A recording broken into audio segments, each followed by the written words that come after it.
तो जंगल राज सच में कैसा था? कभी कभी वो चैलेंज करते थे कि नरेंद्र मोदी भी यहाँ से आके लड़ लें। झेले हैं उस त्रासदी को। आदमी सोच ही नहीं सकता था कि हम लोग NH-22 पर चलेंगे। लेकिन दुर्भाग्य कहिए कि हम लोग 35 साल हमारे विधानसभा हम लोग उपेक्षित रहे। नीतीश कुमार विकास पुरुष। ये उस समय मेरा बच्चा बोला था माँ से कि मम्मी नक्सली है तू ना, तो हमारा बक्सवा में बंद कर दी। वो अर्थव्यवस्था पर बोलते हैं खुद नौवीं फेल है। 4 साल की उम्र में अरबों की संपत्ति कर ली है, कहाँ से वो कर लिए? मैंने रोड में चलना मुश्किल, रैली होता था, लाठी पिवावा, लाठी घुमावा, चरवाहा विद्यालय, जातीयता के नाम पर भूमिहार बताया, डायरेक्ट डकैती कर रहा था, नाम पर गोली मार दी। एक साड़ू थे, उनका पेट में गोली मार दी।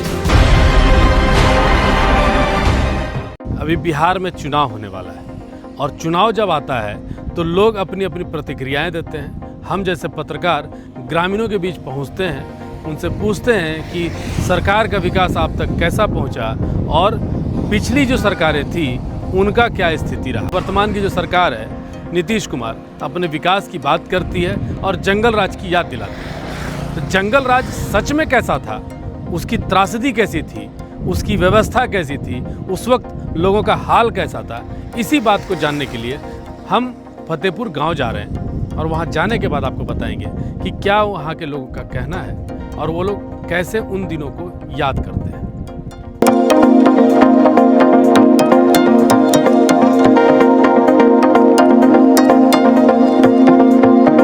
बेलागंज विधानसभा के फतेहपुर गांव में हैं और यहाँ के लोगों से मुलाकात करते हैं और जानते हैं कि और पहले का बिहार कैसा था। तो अभी सर आपका नाम क्या है? हमारा नाम अनिल कुमार सिंह है और विधानसभा बेलागंज है, पंचायत अट्ठू कचनपुर। इसको थोड़ा सा हम पीछे ले चलेंगे। बेलागंज में लगातार एक विधायक 35 साल से जीतते आ रहे थे, सुरेंद्र प्रसाद यादव। कभी कभी वो चैलेंज करते थे कि नरेंद्र मोदी भी यहाँ से आके लड़ लें। तो अभी उनका एकदम शर्मनाक पराजय हुआ है इस बाई इलेक्शन में और श्रीमती मनोरमा देवी यहाँ की विधायक हैं। और जब से श्रीमती मनोरमा देवी 35 साल में आपको बता दूं, जंगल राज का तो बात का बात है, नीतीश जी के राज में भी 35 साल बेलागंज में सुरेंद्र यादव ने विकास को बाधित रखा। जानना चाहेंगे कि जंगल राज में जो चर्चा होती है एक्चुअल में वो था क्या और है क्या? हमने अपने आँखों से जंगल राज को देखा और झेले हैं उस त्रासदी को। इसका सबसे बड़ा उदाहरण बेलागंज में हम लोग जब सरकार से बिल्कुल नाउमीद हुए तो अपना संगठन बना के ये करके नक्सलियों से 7 बजते यहाँ पर खाना खा के बंदूक लेके कोठा पर हम लोग बैठ जाते थे और डर लगा रहता था। बगल में नेशनल हाईवे 22 है, यहाँ तक नक्सली पहुँच जाते थे, लेकिन गांव में घुसने से थोड़ा वो भी हिचकते थे। हम लोग अपना स्वयं का रक्षा करना शुरू किए। खेती बाड़ी हम लोग का चौपट हो गया, सड़क मार्ग जो है बिल्कुल जर्जर हो गया। लेकिन जब नक्सलियों का सफाया हुआ नीतीश जी के आने के बाद, बड़े क्रिमिनल जो थे नक्सली के नाम पर लूट कर रहे थे, उनका सफाया हुआ तो विकास शुरू हुआ, बिजली उजली मिलना थोड़ा शुरू हुआ। लेकिन सुरेंद्र यादव के रहने से बेलागंज में विकास उसने कभी होने नहीं दिया। सुरेंद्र यादव क्या मतलब क्यों उसका क्राइम? इसका उनका था कि बस उनके जो चमचे हैं, अब एक स्कीम मान लिया किसी आहर का सफाई है तो उस स्कीम पर 3 तरह से पैसा निकलवाते थे अफसरों पर दबाव बना के कि एक पिंड बना दिया, रास्ता बना दिया। एक ही काम पर 3 बार पैसा लेना, विकास करना नहीं। एक जाति विशेष के लिए, एक जाति विशेष के गांव में 8 तरफ से रोड बनेगा, बाकी जो दबे कुचले लोग हैं, सवर्ण लोग हैं या अत्यंत पिछड़ी जाति के लोग हैं, उनको समझ जाइए कि यहाँ पर कभी भी पनपने नहीं दिया गया। तो मतलब आपका कहना है कि सुरेंद्र यादव पेपर में ही काम करवाते थे और जो उनको वोट नहीं देने वाले थे उनको बहुत ही प्रताड़ित करते थे। उनका कहना था, जैसे महादलित के बारे में, कि भाड़ को 500 रुपया दो, साला इन लोग को विकास का क्या जरूरत है। ये हमने बोलते हुए सार्वजनिक रूप से उनको सुना। लालू जी का जो बिहार था कि आदमी सोच ही नहीं सकता था कि हम लोग NH 22 पर चलेंगे। हमारे गांव में जो मेन रोड 12 फीट का हुआ करता था, आज हमारे खेत खलिहान में 33 फीट का रोड है। बिजली पटना से जरा भी कम नहीं, 24 घंटा, शायद कहीं तार गिर जाए, ट्रांसफार्मर जल जाए तो बिजली बाधित होती है, लेकिन ऐसे बिजली हम लोग को 24 घंटा मिल रहा है। पहले बिजली आ गया तो आश्चर्य है, और का 24 घंटा में अगर 10 मिनट के लिए आया तो हम लोग सब दौड़ते थे कि बॉल जलाते जरा हो, संजौत हो जाएगा। तो कहने का अर्थ है कि विकास का, जैसे सड़कों का जाल बिछा गांव-गांव में। अभी आपको हमने बताया कि हमारे यहाँ 63 ऐसे सड़क हैं जिसका या तो काम प्रारंभ हो गया है या प्रारंभ होने वाला है। तो हम लोग तो इस क्षेत्र की जनता तो आश्चर्यचकित है। अगर 2025 में नीतीश कुमार नहीं आते, बिहार फिर देखने को कैसा मिलेगा? अरे अगर नहीं आते हैं तो न नीतीश कुमार के लिए दुर्भाग्य का बात है और न बिहार के लिए। हम लोग तो आम जनता जो हैं उनका कैसा दुर्भाग्य होगा। अपराध इस कदर बढ़ेगा, सिर्फ उप मुख्यमंत्री हुए थे तेजस्वी तो सड़कों पर गुंडागर्दी शुरू हो गया था एक जाति विशेष के द्वारा, और खासकर महादलितों के साथ। तो वो अगर मुख्यमंत्री बनते हैं तो ये कल्पना से परे है। लेकिन आप प्रश्न तो जरूर पूछ रहे हैं, लेकिन हम आश्वस्त हैं कि नीतीश कुमार आएंगे ही। लेकिन दुर्भाग्य कहिए कि हम लोग 35 साल हमारे विधानसभा हम लोग उपेक्षित रहे। हमारे गांव में जो पूर्व के विधायक थे सुरेंद्र यादव, आज तक के हमारे गांव में उनका चेहरा भी नहीं हम लोग देखे। आरजेडी वाले क्या? आरजेडी के थे। नीतीश कुमार विकास पुरुष है। कैसे? इसलिए कि जितना भी विकास के कार्य हम लोग देखे हैं वो नीतीश कुमार के ही राज में देखे हैं। लालू के राज में तो कुछ हुआ नहीं। बात बना के राज किए, बात बना के राज किए। कुछ एक भी अगर जो माने कहीं दिखने को मिला तो चरवाहा विद्यालय सुने और यही सब लाठी पिवावन रैली और तेल पियावन रैली, यही सब बात बना के वो अपना राज किए। हम लोग विरोध का माने उद्दंड से झेले हैं कि हमारे गांव में माने उस समय का आज़ादी के पहले से 4 गो ट्रांसफार्मर था। 90 के बाद से 2015 तक 25 साल बिजली हमारे गांव में नहीं आया। जंगल राज जो कह रहे हैं कि लालू जी के टाइम में, तो वो रूह कपाने वाली थी। अगर आप कहें तो एक एग्जाम्पल देते हैं। उस समय मेरा बच्चा 4 साल का था और नक्सलियों का इतना आतंक था चारों तरफ कि उस समय मेरा बच्चा बोला था माँ से कि मम्मी नक्सली है तू ना, तो हमारा बक्सवा में बंद कर दिए। ये था जंगल राज कि 4 साल के बच्चे में भी इस टाइप का आतंक था। नक्सलियों क्या लालू यादव का श्रेय था? लालू जी का छत्र छाया में वो लोग पनपे। नक्सली यहाँ बहुत गिने चुने कहीं थे जो लालू जी के संरक्षण में, जितने नक्सली थे वो सारे उनके संरक्षण में थे और ये सारे लालू जी के इशारा पर होते। सबसे पहले तो उन्होंने एक सबसे बड़ा गलत चीज़ किया कि समाज को जात के आधार पर, अगड़ा पिछड़ा के आधार पर बांटा, और बांट करके उसमें एक चीज़ था, जो लोग थे पिछड़े में थोड़ा गरीब तबका थे उनको उन्होंने उस्काया और उसको नक्सलवाद कहा, जबकि वो नक्सलवाद नहीं था। वो विशुद्ध लालू का गुंडा राज था, वो नक्सलवाद था ही नहीं। नक्सलवाद का भी एक मीनिंग है, वो लोग का भी कुछ सिद्धांत है, लेकिन उसमें कोई सिद्धांत नहीं था। जात के आधार पर भूमिहार है तो इसको काट दो, राजपूत है तो काट दो, ब्राह्मण है तो लूट लो।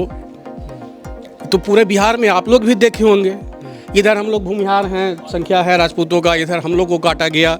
गंगा उस पार में ब्राह्मण हैं, वहाँ उनको काटा गया। तो ये उनके राज में बहुत चरम पर था। उसका वर्णन करना मतलब क्या, उसकी एक बहुत बड़ी कथा जो है ना लिखी जा सकती है, लालू कथा, जिसमें गुंडागर्दी कही है। उसको नक्सलवाद हम मानते ही नहीं हैं, क्योंकि उनका भी ये विशुद्ध इनका गुंडागर्दी था। अपहरण आपने भी सुना होगा, नहीं तो आज बताते हैं। महेंद्र राव गया के प्रिंसिपल थे, उन्होंने लिया था उस समय मारुति 100 स्टीम कार आया था, उनके दामाद ने उनको गिफ्ट किया था। सुरेंद्र यादव ने उनको चलाने के लिए मांगा और 3 दिन तक नहीं आए। उनके दामाद थे, एसपी थे अजय बाबू, उनसे वो कहे वो लोग कोशिश किए तब एक आदमी कहें कि जाइए लालू जी के यहाँ, तो लालू जी के यहाँ गए तो उनके कैंपस में गाड़ी खड़ा था। आप इसको नक्सलवाद कहिएगा कि गुंडाराज कहिएगा? तेजस्वी यादव बोलते हैं कि सब एक झूठ है। झूठ है। तेजस्वी से बड़ा झूठ कौन होगा? तेजस्वी तो खुद उनका जन्मे लगता है कि शायद झूठ है। वो अर्थव्यवस्था पर बोलते हैं खुद 9वीं फेल हैं। 4 साल की उम्र में अरबों की संपत्ति कर ली है, कहाँ से वो कर लिए? पहले तो आप जो बोल रहे हैं उसको ना सच साबित कीजिए कि 4 साल की उम्र में आपने कौन सा काम किया था कि आपके पास अरबों का संपत्ति हो गया, उसको ना सच साबित कीजिए। अभी हाल में तो सुने तो बड़ा हंसी बड़ा, उनसे एक पत्रकार ही पूछ रहे थे, वही शायद बोले अपने कमाई पर कि विराट कोहली मेरे कैप्टनशिप में खेले हैं। अब इसको सच साबित करें, क्योंकि लालू जी कहते हैं कि पानी ढोता था, अब पसीना पोंछता था। तो लालू का गुंडा राज कहिए, लालू राज नहीं था, वो गुंडा राज था, गुंडों का एक संगठन था। और इतिहास में बहुत सारी घटना है। आप बिहार को कैसे देखते हैं? अब बिहार कितना बदला है? बिहार में बहुत बदलाव है। कम से कम लोग चैन की सांस ले रहा है, आराम से रह रहा है, समाज में भाईचारा बढ़ा है। अभी कहाँ है? कहीं कुछ नहीं है। अभी मेरे बगल में मेरा है नो का गाँव, वो हमसे डरता था, हम उससे डरते थे। अभी उससे जाके पूछिए, वो भी वही है, हम भी वही हैं। शांति है। पहले रोज हड़ताल होता था, आज उसको कहिए हड़ताल करे तब वो आपको जवाब देगा। आज वो खुश है हमसे, हम उससे खुश हैं। तो आज का कोई जातिवाद नहीं, आज नीतीश जी का ये देन है, ये खत्म हुआ। बाकी विकास तो आप चारों तरफ रोड देख रहे हैं। अभी कितना वैकेंसी लगातार निकला सिस्को का, बेरोजगारी उससे दूर हुआ ना। अभी बिजली का हमारा यूनिट कुछ फ्री हुआ, उससे हमको सुविधा मिला। तो उस दिन का आज तुलना किया ही नहीं जा सकता है। पूरब पश्चिम का क्या तुलना यही ना है कि पूरब में सूरज भगवान उगते हैं, पश्चिम में डूबते हैं। तो आज नीतीश के राज में चैन है, लालू के राज में बेचैन थे। यही सरकार का अंतर है। लालू जी का विकास गड्ढा का रोड, यहाँ हुआ रोड, जातीयता पर मैंने एकदम समझिए खून खराबी, नरसंहारों का मेला और बेईमानी कर जीनों का मैंने निकलना बक्सा से, ये सब लालू जी का मैंने विख्यात है, मशहूर है। रोड पर जाते थे तो रोड गड्ढा मिलता था, एक डेग भी आप ढंग से चल नहीं पाते। आज रोड का जाल बिछा हुआ है। ट्रेनों जाता था तो भैकम काट के लोग भाग जाते थे।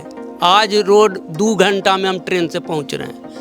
रोड से जाते थे तो 4 घंटा पटना हमको जाने में लगता था, आज 2 घंटा से भी कम में पहुँच। पहले पशुपालन घोटाला होता था, मंत्री बने रेल का तो पैसा लीजिए और नौकरी पाइए, ज़मीन लीजिए नौकरी पाइए। राजबाला वर्मा गया के डीएम थे, वो रिसीव करते थे हरा साड़ी पहन के। अफसरशाही, गुंडाराज, एसपी लोग थुकदानी लेके दौड़ते थे। 6 बजे से लोग बाहर निकलते नहीं थे। 6 बजे के बाद लोग कहते थे कि हमको डर लगता है चलने में। आज 9 बजे भी चलिएगा तो डर नाम की चीज़ नहीं है। टेकारी से, जब बेला से टेकारी लोग जाते थे, हम खुद अपने परिवार के यहाँ जा रहे थे तो 8 बजे हम पहुँचे तो लोग कहा कि तो बहुत बड़का मैंने काहे के लिए आप आए। मैंने रोड में चलना मुश्किल था, अचंभा करते थे। आज 2 बजे रात में भी पहुँचते हैं तो अचंभा नहीं होता था। पशुपालन घोटाला, रिक्शा वाला पर मैंने नोटों का बोड़ा, लैट्रिन के टंकी में नोटों का बोड़ा, गंगा नदी में नोटों का बोड़ा। किनका राज था? लालू जी का। और मैंने यादवों में भी बाहुबली और न थे, और बड़ा नेता नहीं थे। मुख्यमंत्री किसको दिए? राबड़ी देवी के। रैली होता था, रैली कौची, रैली के नाम पर एजेंसियों से गाड़ी निकाल लिया जाता था।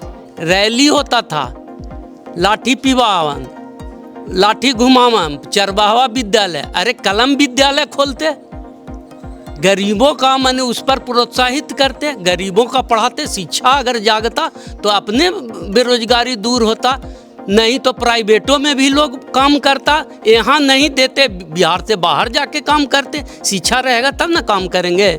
अशिक्षा में कौन, तो ये कौन है? लाठी पिवावन, चरवाहा विद्यालय, अरे ये गरीबों के विद्यालय करवाते, फ्री में मुफ्त में शिक्षा देते, सर्वश्रेष्ठ मास्टर को बहाली करते हैं। मुखिया का किया हुआ बहाली जो दस्तखत नहीं कर सकता है वो मास्टर हो गया। बताइए, नीतीश जी अगर नहीं आए तो फिर बिहार अराजकता की ओर बढ़ेगा, बेरोजगारी की ओर बढ़ेगा, मारकाट की ओर बढ़ेगा, जातीयता के आधार पर नरसंहारों की ओर बढ़ेगा और सब यहाँ रोजगार जो तो थोड़ा बहुत है वो सब चौपट हो जाएगा।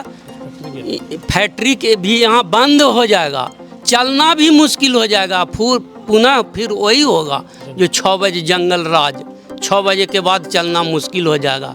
जातीयता के नाम पर नरसंहार होगा। एक हमरे के यहाँ के 2 लोग जा रहे, टेकारी जा रहे थे, उन्हें मैंने कुर्था एक पुल है, वो पुल पर जातीयता के नाम पर पूछा कि तुम क्या कौन जाते हो, जातीयता के नाम पर भूमिहार बताया। यादव लोग डायरेक्ट डकैती कर रहा था, नाम पर गोली मार दी, डायरेक्ट गलफरा में गोली मार दी।